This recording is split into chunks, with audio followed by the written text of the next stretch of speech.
I mean, if you're going with like the stereotypical current draft, it would be Kestrel first pick, and maybe they take the Cath away in that regard. It's not going to be the direction they take, though. No, they go with the Lance. We see Tsunami actually banning out the Adagios. This is a very different kind of opening than what we've seen the majority of teams opt for. This does leave Kestrel open. This does leave Celeste open with Catherine unable to go into either of those picks. So could be some strong pickups for Tsunami. Probably wouldn't want to give them both over, or at least one of them over to G2 in this aspect of the draft. You talked about Bong Mabu. You mentioned the Sky. I want to give credit over to her. I think she's been playing phenomenally, but I'd like to see a larger hero pool come out. Yeah, no, I couldn't agree more. I think when you get into some of these Evil 8 matches, it's pretty easy to try to stick with who you feel comfortable on Hero 1 or 2, but sometimes in the meta shifts, you need to be able to pick up some of those counters, and if you're not comfortable on the counter, you're actually just making the draft a little harder for yourself. But they do grab the Lyra, so Kestrel Lyra, a lot of poke coming out here. They do allow the Celeste to go over, though, with Lance in the front line. We don't know. Great front line right there. Yeah, we don't know if it's carry or roam yet. We'll find out here in just a few seconds. I feel like it's a carry. Dark Potato likes that business. Yeah, if it's carry, I mean, you're still frontlining because you're threatening them so much that they have to deal with them. If it's, you know, a roamer, then obviously it's a solid front line. But we've got the Arden paired up here. We saw Catherine Lance Celeste yesterday quite a bit. Does this fill a similar kind of role, this team composition? I mean, it's similar in the essence that you have two people trying to protect your backline, but very different in the execution of the composition because you don't have the guaranteed stun. You don't have the at least point and click stun. It's not nothing in life is guaranteed. I mean, this is my preference though. Like, I would prefer to have the Arden in there than that point and click stun, which oftentimes, yes, you can get these combos. It's like one into this, but if you a lot of times teams get baited into trying to land that combo and then falling short in a lot of other regards. Here, you have the ability to bail out your Celeste, get your Lance in there a little bit deeper into the fight. I don't know, but they have this Vox coming out here. I mean, we've seen some CP Vox. Do you think they go that route? They might. I mean, it's all going to come down to whether Dark Potato can really land his skill shots or not. Like the impales, the Githian walls and positioning is going to be incredible. So whether there's an Arden behind him or a Catherine, it's not going to matter if Vox continues to Sonic Zoom away from those skill shots. All right, well, we are on to the Halcyon Fold. Guys, who do you think is going to take this game? Ooh, well, you know what? I'd like to say that I think Snow Tsunami is going to scrape some energy together today and maybe pull out a victory. Hey, I vote Potato. G2. All right, well, let's hand it on over to our shoutcasters and find out who's going to take this game. We've got Sona and Bacon. Thank you very much, you spherical benches on the analyst desk. I am Sona, and I'm joined by Tasty Bacon. It's G2 facing up against Snow Tsunami to start off the day. Bacon, talk to me about how you feel going into this game. Well, I'm more just excited to watch these teams kind of play with mostly just kind of uninhibited. You know, there's not really much left on the line as far as world seedings go. It's all just about the placements and pride and prize money. That's really it. So they can kind of just let loose and just really go all out and try and make plays happen. I think we're going to see some really, really incredible plays today. I think a lot of teams are going to do just that and just sort of like take risks that they maybe wouldn't otherwise take. And so it should be exciting. It definitely will be, and I think everyone out there thinks it's going to be exciting as well. Just getting the results of the vote in from the fans as well. It's 68% to G2, over 32% for Snow Tsunami. That does add up to 100. I did the maths in my head there for a second. The only important votes, I feel, are you and I, Tasty Bacon. Who do you think is going to win out this game? If I just look purely at the compositions, I do have to say that if it was a weapon power Arden, I would maybe sway the other way, but I feel like compositionally, Snow Tsunami just has the better comp. I would... See, I'd agree with you, but then we'd both be wrong. I'm going G2 all the way. My man Humanist, man. Dark Potato, Redix, Dingo, the three musketeers back together once again. And I can't look past them. I can't look past them in this game. Well, we'll see. I just wanted to make the weapon power Arden quip. That was really it. Either way, with this composition, it looks like there's going to be a Crystal Vox coming out for PT Lamb. with Bong Mabu actually playing the Weapon Power Kestrel in the jungle, which is a bit of a shake-up. Normally we do see PT Lamb in the jungle with Bong Mabu playing one of the Crystal Power carry in the lane. But we, of course, have seen PT Lamb as the laner for this team in previous seasons. Yeah, he was when Look At Me was still playing for them a lot of the time, so he played a Sky. Now that Bong Mabu plays Sky incredibly well, decided to switch up the roles slightly. Redix got caught out, and Snow Tsunami went aggressive in the jungle. Dingo actually might fall here. Glimmer's not quite going to connect from Bong Mabu, but G2 on the back foot as Snow Tsunami push into their jungle and push up as well. Dark Potato almost gets taken out. He will fall to Bong Mabu, who's now looking for the flank onto Dingo as well. Trying to get those Glimmers down, but not quite going to be able to take the Ardent out of the action. Yeah, the Glimmer shots from Kestrel are just such a powerful tool when trying to siege up a turret, especially when you make that rotation around. Lots of resonance bounces going onto Dingo. Has to be wary. I think a lot of players have gotten used to playing against weapon power Voxes, that they can get caught off guard a little bit with these crystal bounces, because they really do start hurting. Even though it's very early on, it's just once you have even just a little bit of crystal, those bounces are doing more than you would normally expect them to. Oh, they do so much work, and especially when you've got someone like a core Lance who needs to get quite up close and personal, getting the bounces off onto him can do an enormous amount of damage and just pressure that Lance back time and time again. It's an early lead here for Snow Tsunami, about 1,000 gold ahead for them. And is there a point at which Snow Tsunami just run away with this game? We're seeing a lot of Kestrel bans these days. Does she just hit a power point where she can't be stopped? I don't think there's a point where she can't be stopped, just in terms of time in the game. I think it's all based on how well she does in the early game, that she kind of just snowballs up to a point where she can't be stopped. But it's all about how the Kestrel performs earlier on. Right now, one shot, one kill does come out, and it pops onto Dingo, forcing them back underneath this turret after having already taken a lot of harassment from PT Lamb. They're just shoving in this lane. What a shot. Yeah, Ritz gets sniped out towards the back of that fight, and the turret's almost fallen as Bong Mabu just needs a couple of autos on it. First turret goes down less than 5 minutes in. It's an incredibly quick Tsunami. Yeah, very, very well done by Tsunami to start things off here. 5 minutes in. It wasn't quite the minute and 15-second kill that we saw in just about every game yesterday that we were casting, but definitely still some early aggression coming out from Snow Tsunami, even going so far as to pick up some minion candies here now that they have this lead. Yeah, this is something we've seen a lot from teams actually over here in EU. You know, people picking up that minion candy even at level 1 just to try and push the wave and force the enemy team out of it. We saw teams doing it against Team Secret yesterday, and looks like Snow Tsunami is looking to take as many strikes as quickly as they can. They know they have a bit of an advantage before that Celeste starts rolling. If you can get her pinned back before she gets towards those 2 items, she really doesn't have the wave clear that she'd like, nor the energy regeneration she needs to be able to spam out those Helios. Yeah, and really being able to spam out those Helios is so important. That's going to be another kill going over to Snow Tsunami. Redix is going to be just like really waiting for this level 8 to have that extra range so that they can just stay further back. Dark Potato going to try and set up an ambush, but immediately has to roll away. Will get himself away for now. E2 just working out how they get back into this game. Dark Potato is very slowly building up towards what will probably be a Sorrow Blade first. I feel that the options are Sorrow Blade or Tension Bow, and I feel at this, he is going to go Tension Bow, but against the sort of the reason I wouldn't go for a Tension Bow build here is you're already behind, and Tension Bow is very much a mid-spike item. You're never going to be able to spike at the right point. You're never going to have enough damage to actually use that Tension Bow efficiently. Redix almost gets caught out, doesn't quite fall to the one kill, just about survives and will be able to get back to base. Yeah, it was very, very close to a 4th kill of the game for Tsunami, but they're just putting on so much pressure already, reaching a point where G2 sort of has to stay up in this lane, and when you keep your opponents in one area where they have vision of these minions, then you can just keep control of this map, but they are going to get the gold mine stolen right from under their noses. Exactly what Dark Potato needed to do. He does sacrifice his life for it.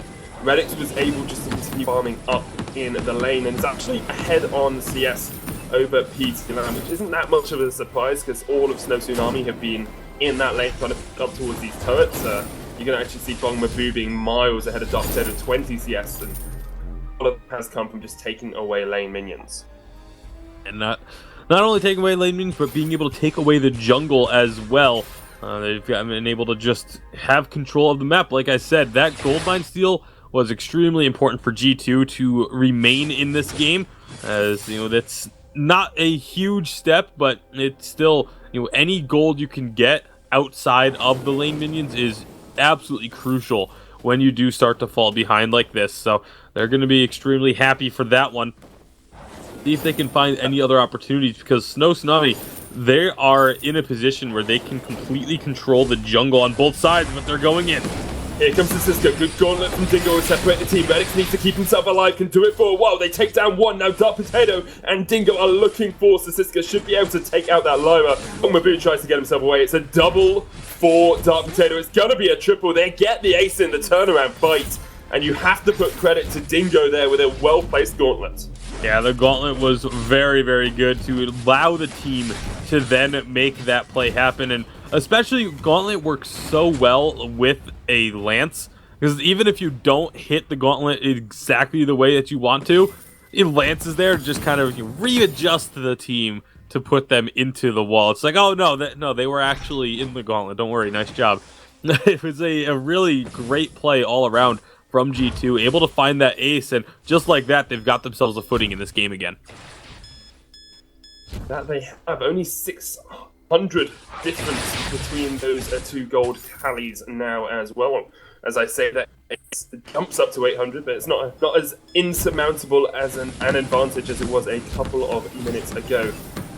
G2 need to be cautious because Cisco with the engage there did show how well they can play, and if they had been able to kill Redix before he got his Solar Storm off, the fight would have been totally different. But G2 were able just to keep him alive ever so slightly longer. Redix has gone Shatterglass first here. Now, just looking at that previous engage, I perhaps would have preferred an Eve of Harvest to try and get a little bit more sustained down. Dark Potato will spot out to Cisco. G2 need to work out how they want to get out of this fight. The wait for it comes down.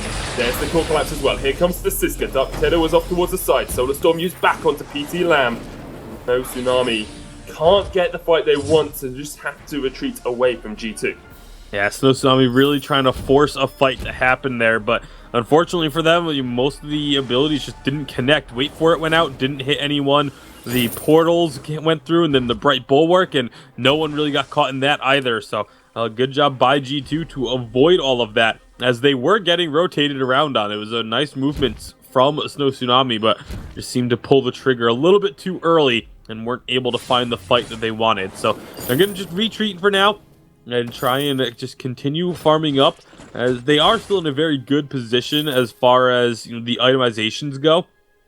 I do want to take a little bit of time to take a look at those items. You can see the 2-item power spike for both of these laners, having the Broken Myth on both of them, Shattered Glass actually for Redix, as opposed to the Alternating Current on PT Lamb. A little bit surprised that it's not the Eve of Harvest with a Broken Myth for Redix, but obviously just wanted that extra burst damage, and the survivability wasn't really going to help when it was that all-in damage that they were taking. So I actually do kind of like the decision to go Shatterglass here. Going for as much damage as possible in the early game. Dark Potato has the Tension Bow into Sorrow Blade. Got those 3 kills in the last fight. Of course, the only 3 kills that G2 have in this game, and if he can keep himself alive, there's a lot of squishy targets here on Snow Tsunami, so that Tension Bow can do work. He's going to look to see if he can get a bit of a flank off here. Really, G2 are waiting for the engage with Snow Tsunami. They've got great disengage potential, and with the gauntlet they can re-engage off a fight very well. But if Snow Tsunami are engaging, they need to work out how they want to approach these battles through the jungle. Well, right now, they're going to be finding themselves in a situation where they could have that battle. Nice job retreating. That's the word I was looking for. Wait for it comes out. Does get one silent. Onto Redix. He just gets melted away. Yeah, wait for it. Really well placed to catch onto Redix. And G2 just can't do anything there. Because he was silenced, they knew they could go for the all-in. Dark Potato almost takes out PT Lamb. He will get him with a Gideon Wall. Waste that Githyan steal, PT Lamb. Now Bongmabu will get the turret, so Snow Tsunami answers a complete loss throughout that fight, but G2 able to hold on to that slight goal disadvantage. And I actually like the movement from G2 there. They recognized that they were walking into that position, that choke point, and actually started to retreat away from it very quickly. I was gonna make a comment about the potential for a wait for it to come through there, and then it got thrown. It did only hit one member of G2, but if you're gonna silence one member, Redix is absolutely the right target to hit.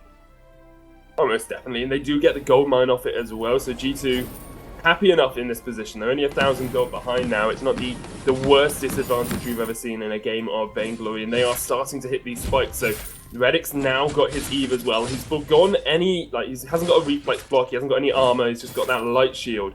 Forgone any real defensive statistics to get those 3 crystal power items as quickly as possible. Yeah, well, the idea here is that you're going to have Dingo and Dark Potato acting as a bit of a front line, even though Dark Potato doesn't really have too much defense built either. It's enough having those 2 melees with Redix as that long range cannon doing the damage. Like that, he's been able to stay mostly safe, other than that last engage where he was the one who got jumped on. But aside from that, they have been doing a pretty good job of protecting Redix. Does have the most deaths on the team, but it's still only 3 at 14 minutes. It's not too bad. See how they rotate on up. Dark Potato going to be taking a lot here, though. He is. We'll have to back away. So this has gone in. There's the gauntlet. Bongmabu caught inside it. PT Lamb's going to come in as well. Dark Potato's just dead. Redix and Dingo still alive, though. It's a 1-for-1 trade thus far. So Cisco and Bongmabu now on the retreat. They want to get away from Redix as quickly as they can. And that's shows G2's game plan, really. Keep Redix alive, let him do damage from outside. If Dark Potato falls, that's not the end of the world for them. They can always just have Dingo as a protect the carry role. G2, once again, equalizing in these fights. Yeah, they tried to jump onto... Oh, so Siska just kind of walked into them. Yeah, but Dingo walked straight back into Bongmabu as well. The core collapse not going to catch him. Ace in the one-shot, one kill. Dingo will get taken out by that final auto attack coming out from Siska. And Snow Tsunami able to pick up a counter kill very quickly there. G2 got a little bit caught off guard. And I was gonna say, I actually really like what Snow Tsunami is doing to engage these fights. Even that last fight when they didn't catch Redix, well, they're not gonna catch him there either. But they've been able to engage onto Redix, and that's something that's fairly tough to do when it's a Celeste with an Arden and Lance frontline, but they've been able to just poke and harass the frontline enough so that when G2 goes to reposition themselves as a team, there's like one little window of opening, and Snow Tsunami have been attempting to jump onto that opening every single time to get onto Redix. It's been working pretty well whenever they have made that play. Unfortunately, this last fight that they had, they weren't able to actually secure the kill, but they were once again able to jump onto Redix and make him the target. Exactly what they want to be doing. Redix now has the reflex block there, so maybe able to keep himself a little bit safer. I want to give credit as well to Bongmabu, who's doing a great job on this Kestrel 4-1 thus far. Tyrant's Monocle got the Sora Blade as well. Actually picked up a Crystal Infusion here as well, just to try and get those anti-cannons doing a little bit more work. Redix is the front line here for G2. It's not really where you want him to be. Even with the Eve, you're not going to heal yourself up for too long. After all this talk of, the fact that they've been doing so well to try and protect him, and they put him on the front line choke point.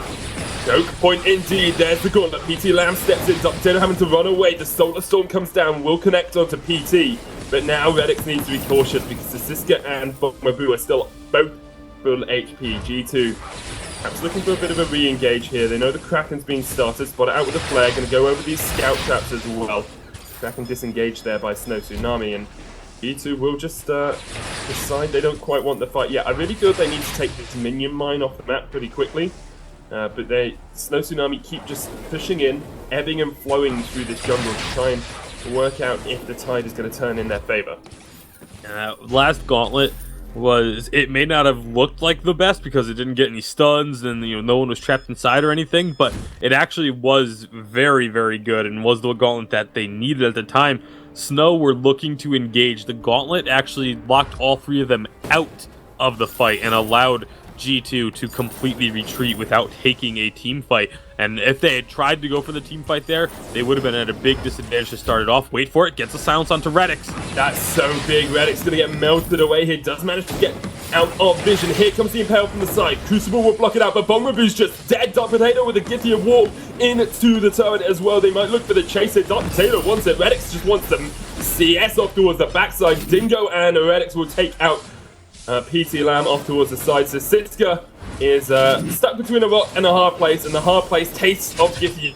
Dark Potato takes it down. It's an ace for G2. Yeah, just a very unfortunate engagement there. The Bongmabu took the entirety of that Solar Storm, and from there it was just a simple combat roll and a poke from the Lance to finish off that first kill.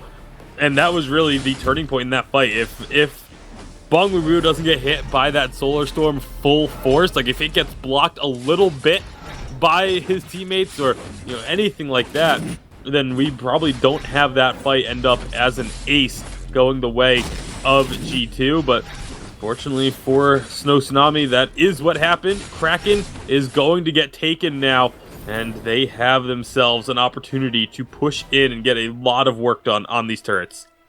And is this just Snow Tsunami not quite fighting when they needed to? Because earlier on, they took a turret and a half incredibly early in the game. It was probably only about 8 minutes, and since then they've been ebbing and flowing through the jungle. They've been trying to get bits and pieces here and there, but it really hasn't been a concerted effort from them to get a fight. G2 have always been able to disengage if they needed to, and Redix has stayed alive a lot of the time, which is vitally important. It feels like Snow Tsunami just haven't quite coordinated that mid-game as well as they could have done here. I feel like it's actually mostly just the way that Snow has been trying to engage. They hit these, wait for it, it'll silence Redix. Oh, and what a then they go gauntlet in. though. Siska gets caught out, Bongmabu off towards the side as well. There's the fountain. Dark Potato and Redix going to try and do some work. So Siska is caught here, but Redix just trying to focus on PT Lamb. There's the root, there's the Impale. And there is the kill once again for Dark Potato. So Siska chased off towards the side, just trying to distract the rest of the team away. Redix does need to be a bit cautious here, because he is playing into Bongmabu, but Dingo comes along to help him out. There's the Helio. We see Dark Potato getting the kill onto Siska off towards the middle of the lane, and this is going to be the first turret falling. It should really be the game here for G2 as well. They still have the crack, and Bongmabu goes low, has to get back to Sanctuary, and G2 look like they're going to go 1-0 up over Snow Tsunami here. It's a story that wouldn't have been told at the start of the game. It looked very much like it was Snow Tsunami's game to lose, but G2 have turned it around, and they take down the Crystal. Yeah, again, just kind of almost too patient on those engages from Snow Tsunami. A lot of times with the wait for it, you need to go all in engage as the wait for it is thrown out. It felt like they were just waiting to see if it hit first. And then if you do that, by the time you go to engage, the silence is already worn off, and that advantage that you have going into the fight has worn off as well. So just unfortunate situations for Snow Tsunami. Definitely, and we are going to hand it back across towards our analysts. They are the generals of saltiness. It's AJ, Humanist, and Fuji. Take it away. Thank you very much, guys. All right, so very back and forth game one to the series. Certainly, both G2 and Snow Tsunami showing they have the chops to take it. In that game one, though, honestly, I wasn't expecting compositionally for things to be that close. Yeah, I mean, we saw there was definitely a lot of that game was kind of on the back of Kestrel's play, Bongmabu playing this Kestrel. Vox CP just not really having that much of an affectation. We talked a little bit about probably even better if Vox would have went double weapon with the Kestrel, pick up a Bone Saw, shred the front line so Kestrel, once you get to the late game, continues spiking that damage. But the resonance bounce is just not really getting the Celeste. No, they weren't good. You rely on your opponent making mistakes when you go that route. I totally agree with you. A Bone Saw and you're going to be cutting through. I mean, Lance, very tanky, Arden, very tanky, but you get a Bone Saw and double weapon on a target, you're going to shred right through them. I want to give credit over to Bongmabu, though, because I think we mentioned before going in that she was riding the sky to a lot of victories, having success there. We'd like to see Hero Pool expand a little bit, pulls the Kestrel out, and almost carries the team to victory. Yeah, it was really impressive. And then to give credit to G2 as well, being able to come back like that is also really important. You have to be able to kind of find the groove when you're behind, to kind of thinking you know, we're kind of on the back foot, like things aren't looking too good, but we saw that like Celeste, once she reaches that certain point of the game, when you get like 3 offensive items, you get your upgraded Heliogenesis at level 8, all of a sudden that poke outranges Vox's ability to safely bounce Resonance because now he's an auto attack range of Lance. Lance gets his crit. We saw tons of Impales coming out. We saw Vox not being able to navigate around Impales and Heliogenesis at the same time, which is a lot of area you have to think about. It really is. So tough game for them as they drop it. But they did have an early lead, so they can kind of keep their head up, knowing if they could just continue that control, they might be able to close the game out. Yeah, I agree. It was just a weird draft. I'm definitely excited to see what happens in Game 2, though, because this is one of the weird drafts that we've seen actually kind of do quite well. We've seen a lot of weird drafts this split. Some have... You know, they've had varying levels of success, but this one nearly made it. I'm actually quite surprised that the CP Vox did so well so early, right? Like, traditionally, that's something which just becomes unbelievably powerful later, but as you said, against the Lance and the Celeste, it actually became quite difficult to use. It was kind of the inverse of what you would expect. But we are ready for the draft of Game 2, ladies and gentlemen. This is the semifinals between Snow Tsunami and G2 Esports. Right now, G2 is up a game. They're looking to move forward to the finals like they did in Split 1. Woo! We'll have to see if they can do it. I think they can. Of course they can. Tsunami doesn't want them to, though. No? Counterintuitive to their G2? success. G2. G2, that's right. Well, it's going to be the Lance banned by G2. I mean, G2 obviously showing that Lance is first pick material here. I think Lance is incredibly strong. I think it's a mistake to overlook this as a first pick or ban potential. But Tsunami does get the Kestrel on side A. That does allow G2 to pick up the Celeste once again. So if they're interested in playing this, definitely can snatch it up. If not, there are a few other options in terms of lane presence they can go with. Do you think we might see... Okay, well, never mind. I was going to say perhaps the Fortress with the Adagio like we saw yesterday, but no. Oh, at least not right now. I mean, they could always close it out with Fortress if they want. I have seen some compositions with... I've seen some people do it. It's a lot of damage in the mid game if you have complete control. It is an incredibly, like, no mistake, complete snowball composition, though. Because if you get behind it all, even slightly... Yeah, Celeste gets pretty murdered. Yeah, and Fortress doesn't do anything when you're behind. It's all about putting on that pressure. But it's like poke, poke, poke. Your opponents realize, okay, we made a mistake, we need to run away, and Fortress is like, no, you don't. Yeah, keep on the Frostburn, keep the slow, and then Adagio is just shooting those autos in from behind. But I don't know, G2's creative, we might see. It's not the safest way to go, especially when you have the ability to run into Kestrel and Samuel, which is not ideal. They have historically picked up Fortress into Samuel, but I'm not leaning towards it anymore.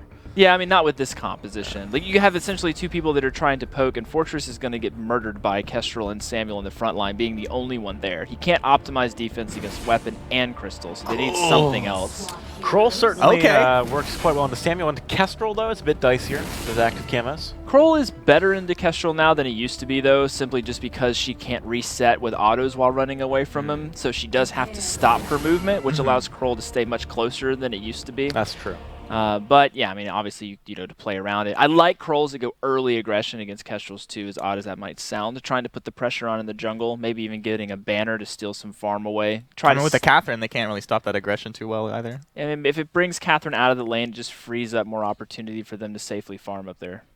All right, what are your guys' predictions as we head into Game 2? I'm going to be going with G2 on this one. I think they just executed a little bit cleaner, and I think this is a comp that they can work with. Yeah, I will have to go with G2 as well. They're one up now. I think they have the momentum carry through to close it out.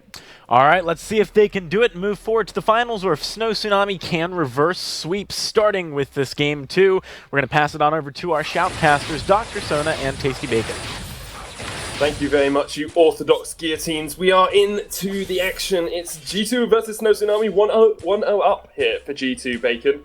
And Snow Tsunami gone for this Samuel now, picking it into the lane as well. That's a little bit interesting, because we do see a lot of Kestrel in the lane. They're both kind of flexible picks. Yeah, I do feel like the Samuel works a bit better in the lane. You're able to get the farm that you so desperately need, but early little skirmish down in the jungle isn't really going to result in much of anything. Dark Potato getting on this Kroll again. This has been a pick that it doesn't really seem to matter what the meta is. He always has no problem going back to.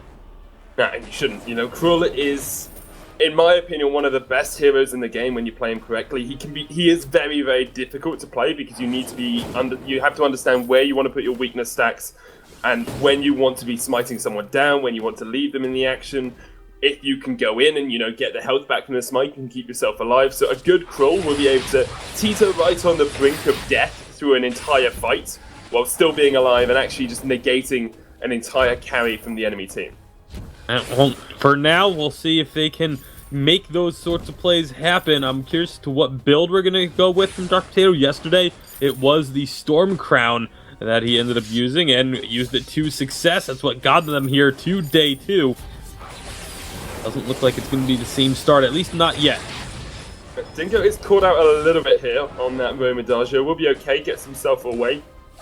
Now, actually, I think Dark Potato did go for Boots Swift Shooter, and then after that, went up towards the Storm Crown, but he's got an Oak Cart as well, so he could just be building up towards that normal sort of early Shiver Steel build that you do see coming out from Krulls as well. Oak Heart can also go into the Storm Crown, so there's no real definitive answer yet. We'll never know. We'll never know. Well, at least not for... If never apparently means a few minutes here. Feels like never. Sometimes. So all of Snow Tsunami have actually come around here to try and catch out G2. Dark Potato gets stunned up in the active camo. They took away one set of the backs. Bongmabu almost goes down. Dingo will fall as well. And actually, I think Redix wasted a bit of time here. Will come across and pick up a kill, so not as much of a waste as it could have been. Actually equalizes the gold because of those back camps being stolen away. But if he hadn't got that kill, he would have wasted time coming down there because he could have just pushed up the lane and tried to get some damage onto Sisiska's turret. It was pretty great watching Redix come down, pick up a kill, and immediately use the boots to run away. Just like a small child that knows that they're about to get in trouble. They just do something, then just run away like I just want to notice as well, actually, PT Lamb has now switched over to the roam role, playing this Catherine, and Sisiska is playing lane. So these teams mixing it up a little bit as we get into sort of the games that matter more for pride and for prize money than for those Worlds qualification slots. Well, PT Lamb is going to be finding a lot of punishment here from Dark Potato, but immediately, once Bongbu gets there with this Kestrel, they do decide to back off. There is the Stormguard banner on Dark Potato, so it is going to be a Storm Crown first build for him. Looking for Bongmabu here. The core collapse will connect and Bongmabu will fall. No escape for him at all. Reddick steps a little bit too far forward though. Will get healed up with that Gift of Fire. They might try and turn the pain onto PT Lamb, but on a Catherine he should be pretty safe to get underneath his turret. And Reddick's again showing kind of some of this power of the Celeste. Able to find the second kill of the game for G2. They're going to be chasing down PT Lamb a little bit, but Reddick's recognizing that that's going to be just a long time chasing this down and not really gaining anything. They do decide to duck back up to the lane and let Dingo just worry about this one. Both of the roamers going at it. PT Lamb, of course, starting at a deficit, though, means that he is going to fall. Dark Potato looking for a chase onto Bongmabu here as well. Will force him out of the jungle. Won't be able to kill him with that Spectral Smite. Very close though. And so Siska comes in from the side as well with the Drifting Dark. Dark Potato just says, hello! You come back towards me. Bongmabu falls. And pretty easy kill for him at the end there. He's not going to be able to get away from Sisiska, I don't think. Although Sisiska actually looks like he's given up on it. And Dark Potato will just run his way away. I'm not sure. I think Sisiska thought that maybe Dark Potato had made the move towards the turrets to try and recall up there, because I mean he had him dead to rights and just sort of gave up on the kill. Now PT Lamb and Dark Potato going to both be at this tree end battle of the Storm Guards. And Dark Potato wins it out, will take it for himself. Sisiska comes down as well, very low on energy, but does have that Corrupted Genius and helps his team pick up a kill. It's lots of early action, a kill a minute here between Snow, Tsunami and G2. Redix decides he wants to just go and farm some backs. But he's going to take away Snow Tsunamis rather than his own. Yeah, well, when you do recognize that your opponent are moving into your jungle, it's actually a very smart call to send a laner rotating down into the enemy's backs, clear out those camps. Does make sure that you deny that gold away from your opponents, and because of the way that this rotation ended up happening, members of Snow Tsunami didn't even actually go into the jungle for the camps on the side of G2, so they just fully lose out on a full rotation of backs. And small plays like that can end up making a big difference in terms of the overall power of the game at any given moment. Obviously, later on in the game, it doesn't make as much of an impact, but right now, when just a little bit of gold can be the difference between winning a fight and then snowballing it even further from there, that's a pretty big move. So nice rotation from G2. Potato will spot out PT Lamb, can start to put some damage down. Dingo and Redix are joining the fray. There's the Solar Storm onto Siska. Oblivion comes out, but Gauntlet already picked up for Dingo. It's very early. Gauntlet will help them survive. PT Lamb is the target of these Helios. Redix going to wait out that Storm Guard if he can. Try and get the damage down. Not quite going to be able to connect, but the autos coming out from Dingo and from Redix are enough. G2 with their 4th kill of the game. One shot, one kill, not going to hit. Dark Potato comes in once again. Will just be able to tank up this turret as he takes down Siska as well. G2 in a very good spot thus far. Yeah, absolutely. They're going to be able to find another kill, find the first turret of the game here. Dingo very nearly going down to those glimmer shots, but Bongaboo not quite able to finish that one off. But they've grown this gold lead now up to about 2,000 gold or so. See if they can continue to hold it there. The Storm Crown Krull making waves yet again. Huge waves. Dark Potato is a hero he is known for. Someone he's very confident on as well, and that's what I was saying at the start of the game. He's incredibly confident as to how he wants to play this, and even with the build and the iterations changing slightly, he knows exactly what he wants to do at which point in the game. So earlier on, focusing Bongaboo a lot, getting into that jungle. Now we saw him diving into Siska underneath the turret, and I wouldn't be surprised if he starts to change up his focus. So he'll probably keep focusing Bongaboo until Siska gets to around 2.5 to 3 items, and then his focus will be onto Siska instead. Oh yeah, absolutely. It's there's a good chance of that happening. There is also a small chance that he just continues to stay on Bongaboo, as the Samuel is going to be difficult to take down. Solar Storm! Oh my goodness, that just deleted Bongaboo. Absolutely melted him off the face of the fold. PT Lamb, the next target here for G2, but not going to go too far with the chase. Dark Potato using that from Hellsart really well as well. Might turn his attention over to the gold mine, wants to get that one, wants to get his team snowballing, but we've seen a snowball like this before in the last game, and it didn't actually work out too well for the team getting ahead. Well, they are going to be picking up that immense gold payout, and 300 gold each definitely helps to continue cultivating this lead and growing further and further ahead. Bongaboo going to be trying to see about getting in on that treant, but it's already gone before they can even rotate around.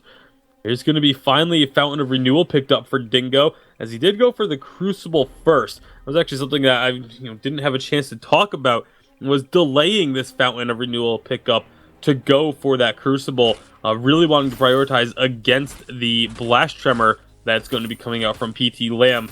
And it worked out that you got through the point where there was no Fountain of Renewal without really having too much of a need for it. So props to Redix and Dingo and Dark Potato for recognizing the situation and being able to build and play around it. It worked out incredibly well for them with the Oblivion as well. We saw an early Oblivion was 3-man Crucible and just stopped from actually being able to have any impact. Redix going to get jumped on here by PT Lamb. Look at the damage onto Cisco and Bongaboo. There's the burst as well. PT Lamb is just dead. No way that Catherine survives. Dingo will get stunned up with the active camo. There's no Tsunami fighting for their lives in this game. And they are going to be having their backs up against the wall here in the semifinals. Dark Potato, again, stealing away these jungle camps. That's been a problem for Snow Tsunami all game, is having these camps just stolen away. Redix with the Shatter Glass and Broken Myth is going to have a solid power spike here, just trying to get some damage onto the turret, but knows when to retreat. Or onto Bongaboo if he can land those Helios as well. Not going to connect with the Supernova, it's very low on energy, so we'll probably have to back away soon. Dark Potato was coming up to look to see if he could get a flank off, but not going to be there in time. Will now just come around and protect this turret. Still at almost full HP. Not actually spotted out by any flares here, but Snow Tsunami sensed something in the water, and that is the Surfing Krull. Krull just going to be riding the wave on out to safety, and there's going to be a Storm Crown now completed for PT Lamb. Actually, obviously, as we had mentioned earlier, started building the Stormguard banner very early on in the game just to help with the trying to control the jungle farm, but clearly it did not work out because Dark Potato has been able to control the jungle for the most part, actually having more CS on a Krull than their jungle opponent at 11.5 minutes. That is not something we get to say too frequently. No, and just finished up a metal jacket as well, so he's basically nigh unkillable from that Kestrel. Bongbaboo's going to have to do a lot of work to get through the amount of armor that G2 has started to stack up on that Krull. No armor on the rest of the team at the moment. Dingo deciding he doesn't need it, as is Redix, who's gone down that aggressive route once again, and it actually looks like he might be building up towards an Eve of Harvest as his final item here. Yeah, very well could be. I wouldn't be surprised at all if that is what it ends up being.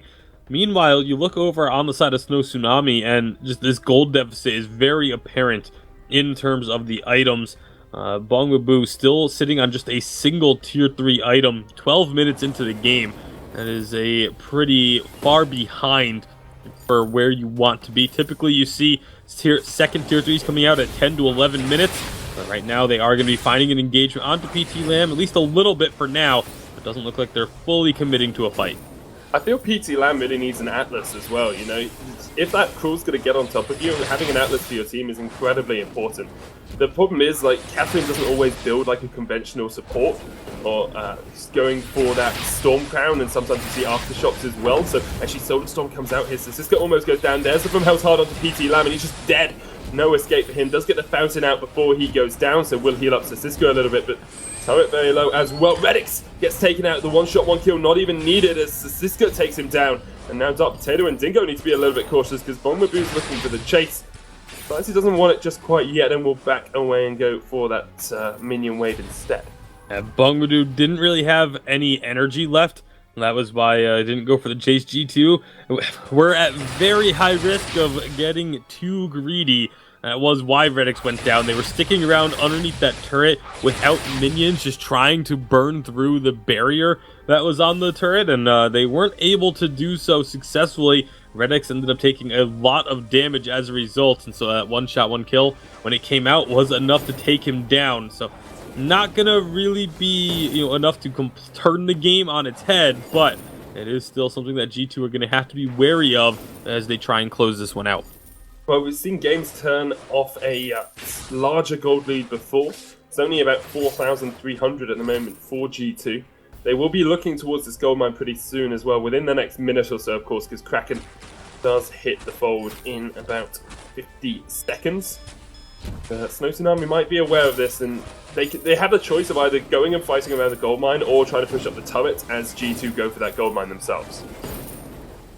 Gold mine is going to be taken off the fold here momentarily. Just about 40 seconds until Kraken spawns. We've got to fight. That we have here comes the damage onto PT Lamb. Great blast tremor though. Here is the Solar Storm. Look at the Redix damage. Dark Potato going forward as well. The burst doesn't quite connect, but the Helios definitely do. So Cisco tries to escape, has to block out the core collapse, and now Redix still looking for the chase. Almost takes him out with the Helio. It's not quite enough.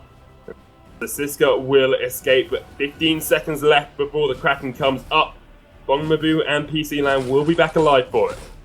And they are going to just be able to try and take down this gold miner before Kraken spawns. They do get it. It's an extra 200 gold each, and then Kraken spawning immediately after. I'm just going to send Redix up to the lane to get these minions shoving in, and then I wouldn't be too surprised if they just immediately started off, but looks like they're maybe trying to wait and see if Snow Tsunami are going to come try and contest immediately. When they don't, though, now they're going to actually back off. It's kind of surprising to me, especially you have a Storm Crown like that. You're going to be able to burn through that Kraken very quickly, but they're just not comfortable starting it off if they don't find a kill first. Makes sense. Dark Potato stunned up with the Merciless Pursuit. Does have that from Hell's Heart if he wants to use it. Looking for the right position. Looking for the angles. He's doing the trigonometry in his head right now. You can sense it. Looking to see which triangle is the right spot for him to throw out that boomerang. But not going to be able to find the spot yet. He can't pick it. So G2 will just start to up the Kraken once again. Yeah, they didn't find a kill, but they did force a recall. And now they're having Dingo hang out by the lane. This is just a distraction tactic, essentially, to make them think, oh, they're not doing Kraken, when meanwhile, Dark Potato is just soloing this one out. Again, Krull can solo Kraken. Normally, you throw a Storm Crown on him and it goes down very quickly. And that is going to be Kraken now unleashed for G2. Let's see what they can make happen with it. They do still have 4 turrets to push through, so this isn't necessarily game over. But with a lead already on their side and now Kraken coming down, it's going to be very difficult. And of course, this turret is already getting blown up. It was on its last leg, so really just 3 turrets for Kraken at this point. Big lead here for G2. They're looking to close this one out. It will be 2-0 to them if they take it, and they will face the winners of SK and Gagstar Cerberus later on. PC Lamb's going to jump in. There's the blast tremor. So Siska takes some damage up towards the side. The burst comes out as well. Solar Storm only hits the Siska. PC Lamb's still alive, but not for long, as Dark Potato smites him away. The Kraken on that turret will make it fall. 11 kills to 4, and Snow Tsunami on their last legs. Their last hope for them to remain in this best of 3, to remain in this split of the Evil 8. It's on a knife edge, and so Siska trying to walk that tightrope.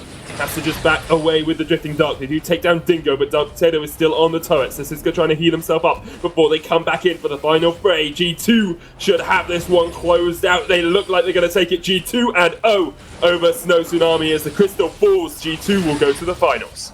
Yeah, and in that last skirmish, I mean, they were trying to fight, but the entire time Dark Potato was like, yeah, you guys can have fun fighting over there. I'm just going to sit here with my Storm Crown and my Kraken, working on these turrets and taking down your crystal. G2 just able to get enough of a lead and just really never gave Snow Tsunami much of a chance here in game number 2. No chance at all for them to get back into it. G2 were just dominant from the get-go in that second game. We will be, I think, taking a very short break before we get to the finals, but before we do that,